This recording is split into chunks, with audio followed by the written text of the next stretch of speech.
మాదక ద్రవ్యాల కేసులో కీలక వ్యక్తిని సిట్ అరెస్ట్ చేసింది. నెదర్లాండ్స్ కు చెందిన మైక్ కమింగాను మంగళవారం రాత్రి అదుపులోకి తీసుకున్నట్లు ఎక్సైజ్ శాఖ డైరెక్టర్ అకున్ సబర్వాల్ వెల్లడించారు. నిందితుడి నుంచి మాదక ద్రవ్యాలు స్వాధీనం చేసుకున్నట్టు తెలిపారు. మరోపక్క చెంచల్గూడ జైల్లో నిందితుడిగా ఉన్న రీతూ అగర్వాల్ అనే వ్యక్తిని సిట్ అధికారులు కస్టడీకి తీసుకున్నారు. విచారణ నిమిత్తం నిందితుడిని ఆబ్కారీ కార్యాలయానికి తీసుకొచ్చారు. ఈ కేసు ఇన్వెస్టిగేషన్ లో ఈరోజు ఒక ఇంపార్టెంట్ అరెస్ట్ చేయడం జరిగింది.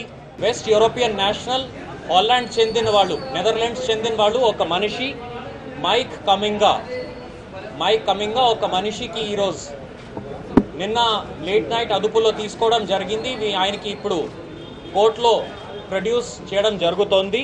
కేసు సంబంధించిన ఇతర రాష్ట్రాల నుంచి ఈ మన హైదరాబాద్లో వచ్చిన డ్రగ్స్ రావడం ఒక ముఖ్య అంశం. ఇది ఈ మనిషి 33 సంవత్సరం ఈ మనిషి 4 సారి ఇండియా వచ్చారు.